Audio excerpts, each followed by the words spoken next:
ಸನ್ಮಾನ್ಯ ಸಭಾಧ್ಯಕ್ಷರೇ, ನಾನು 2024-25ನೇ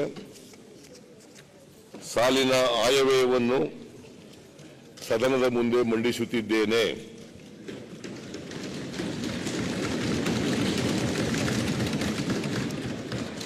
ಭಾರತ ದೇಶ ಗಣರಾಜ್ಯವಾಗಿ 75ನೇ ವರ್ಷಕ್ಕೆ ಕಾಲಿಟ್ಟಿದೆ.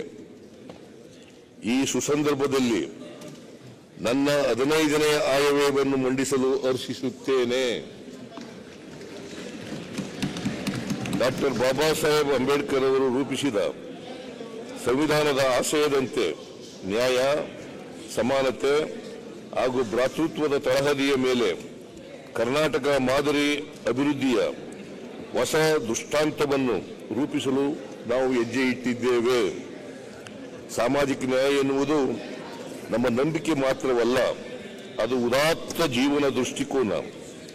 ಸಮಾಜ ನಿರ್ಮಾಣದಲ್ಲಿ ಬಸವಾದಿ ಶರಣರ ಕಾಯಕ ಮತ್ತು ದಾಸೋಹ ತತ್ವಗಳು ನಮಗೆ ಪ್ರೇರಣೆಯಾಗಿದೆ. ದುಡಿಮೆಯ ಒಂದು ಭಾಗವನ್ನು ದಾಸೋಹಕ್ಕೆ ಬಳಸಬೇಕೆಂಬ ಶರಣರ ಚಿಂತನೆ ಸಮಾಜದಲ್ಲಿ ಸಂಪತ್ತಿನ ನ್ಯಾಯಯುತ ಹಂಚಿಕೆ ಮಾಡುವ ನಮ್ಮ ಆಶಯಕ್ಕೆ ಆಧಾರವಾಗಿದೆ.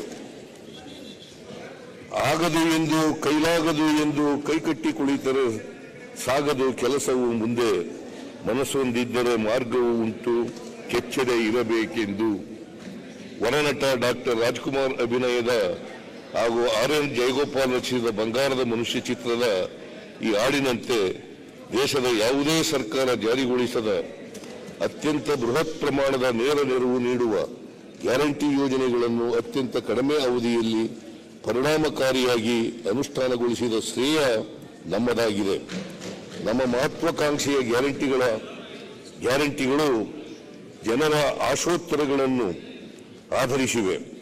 ಕೇಂದ್ರದಲ್ಲಿ ಅಧಿಕಾರದಲ್ಲಿದ್ದ ನಮ್ಮ UPA ಸರ್ಕಾರವು ಜನರ ಆಹಾರ, ಆರೋಗ್ಯ, ಶಿಕ್ಷಣ, ಉದ್ಯೋಗ ಮತ್ತು ವಾಸದ ಭದ್ರತೆಗಾಗಿ ವಿವಿಧ ಜನಕೇಂದ್ರಿತ ಯೋಜನೆಗಳು ಹಾಗೂ ಕಾನೂನುಗಳನ್ನು ರೂಪಿಸಿ ಬಡಜನರಿಗೆ ನ್ಯಾಯ ಒದಗಿಸುವ ಕಾರ್ಯಗಳನ್ನು ಕೈಗೊಂಡಿತ್ತು.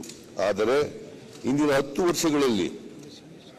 ವರ್ಷಗಳ ಅವಧಿಯಲ್ಲಿನ ಕೇಂದ್ರ ಸರ್ಕಾರದ ಜನವಿರೋಧಿ ನಿಲುವುಗಳಿಂದಾಗಿ ಅಸಮಾನತೆ ಹೆಚ್ಚಳ, ಕೆಲವೇ ಜನರ ಬಳಿ ಸಂಪತ್ತಿನ ಶೇಖರಣೆ ಹಾಗೂ ಪಟ್ಟಬದಲಿ ಹಿತಾಸಕ್ತಿ ಹೆಚ್ಚುತ್ತಿರುವ ಪ್ರಭಾವ ಮುಂತಾದ ಅನಪೇಕ್ಷಿತ ಬೆಳವಣಿಗೆಗಳಿಗೆ ಎಡೆಮಾಡಿಕೊಟ್ಟಿದೆ.